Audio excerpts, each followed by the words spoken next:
It's the story behind the word Monday. Like, what if we called every day Monday and Friday was actually now called Monday number 5? Then we would look forward to Monday. Like, we would look forward to Monday number 5. So it's just a story.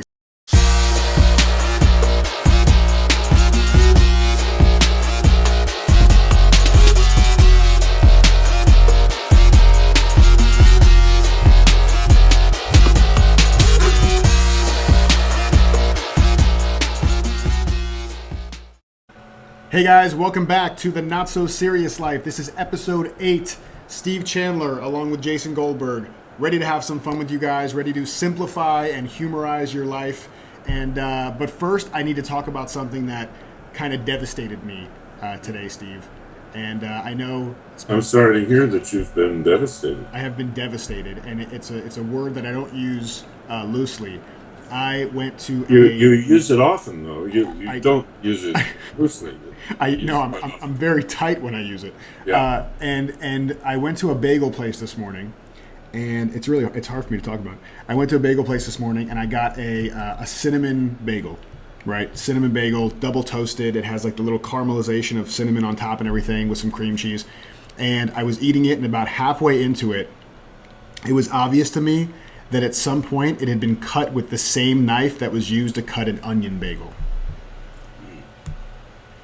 That's Wow. Devastating. I mean, And other people think they have difficult lives. you know, that I read in the newspaper about these people in other countries whining about the war and stuff, and then look what you have to go through. And usually you don't complain about it. that's what I'm saying. I'm usually I'm so good about like keeping this stuff to myself, but I can't hide it anymore. And I hope that I can get the support of the loyal viewers of the Not So Serious Life to really help me and send me their love and light during this tough time. Yeah. And in a future episode, I want you to give us some nutrition tips as well. I'm starting to pick up on some of your strategy here. You know, it does. It makes me look like a fatty again because every time I bring up food, it's never like I was eating a plate of broccoli. I've noticed that. I promise I'm pretty good. I think I try to out-train my diet. Like if you go to the gym enough, you can eat whatever you want. Doesn't work. Okay. You ready to get into our question for episode 8 of the Not So Serious Life? All right, cool. Absolutely. 3 boxes. What'll it be? Apple Jacks, please. All right. Just so you know, as of this recording, no word yet from Kellogg's. And I feel like they're going to kick themselves when they Talk realize about missing the shot. they would get directly into the wallets of their ideal customers that they would just sponsor the show. I don't get it. Right. I don't get it. Okay. And by the way, Kellogg's, if you're watching, I don't mean morons in a negative way. That's It's the story that people put with the word moron. exactly. It has no meaning. All right, here we go. The question. Okay. Today's question is, how can I fall in love with Sundays instead of seeing it as Monday's stress-inducing evil little brother? How can I fall in love with Sundays instead of seeing it as Monday's stress-inducing evil little brother? I love these questions. They're great. Why don't you start with this one? Okay, so this actually, it hits pretty close to home because I remember especially in my corporate life, like Sunday, I was good. Saturday, I was great. Sunday morning, I was good. Around lunchtime Sunday, I'd get over this hump where I'd say, oh man, tomorrow's Monday. I got so much to do. There's so much on my plate. I can't even fathom how much crap I'm gonna have to deal with tomorrow. And so it's something that really did stress me a lot. But for me, it was this belief that if I stressed myself out on Sunday, then I was better prepared for this devastation that Monday had coming for me.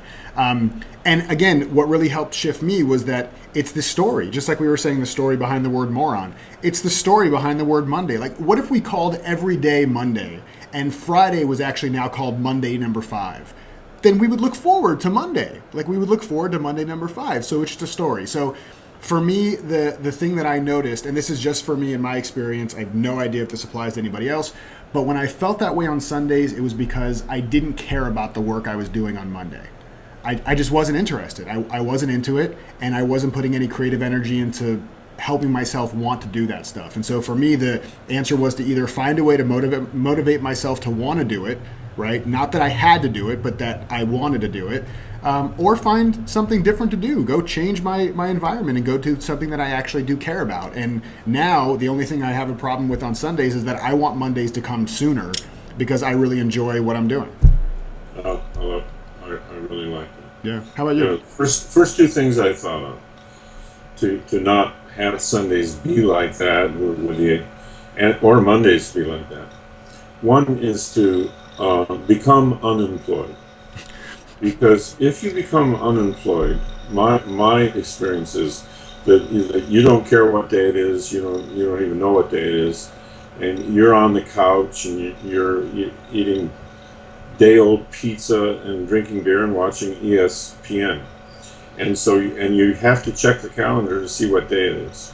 So that's one way. That's good. I like that. Hold on, let me write that down. It's not super motivational Tony Robbins advice, but it does work. The second way is try to bring a little dementia along in your life if you can find a way to do that, so that you have no idea not only what day it is, but you don't know where you are. Yeah. And that eliminates this whole thing, because the real problem here is all this thinking about the future, all this worrying about the future instead of enjoying the present moment. And when you're enjoying the present moment, you really don't know what day it is. And that's the beauty of being in flow, or laughing, or singing, or dancing, or any of the things that have you disconnect from your worries about the future. One thing Byron Katie says that I love: if you want to be miserable, get yourself a future. And she means you're just, every time you worry about the future, the present moment is lost to you. I love that. That's awesome. And you just sent me a trailer today for the movie Deadpool, which looks hilarious. Everyone should watch that trailer immediately. Deadpool. Yes. Google it, find it. Trailer for Deadpool. It'll wake you right up. It woke me up. It'll wake you right up. But the thing that really stuck out to me, there was one line in it where one of the guys said, "One thing that never survives this place is a sense of humor." And I love that, because that's the entire basis for this show, right? Is like, right. if you have a sense of humor, all this stuff goes away. And so I think that applies to this too. Our sense of humor may not survive this show. It hasn't even been born yet. Yeah, we'll have to see. All right, guys, that's it for episode 8 of The Not So Serious Life. Don't forget to send your questions into questions@thenotsoseriouslife.com, or Steve will punch you right in your kisser. We'll see you guys tomorrow. Bass.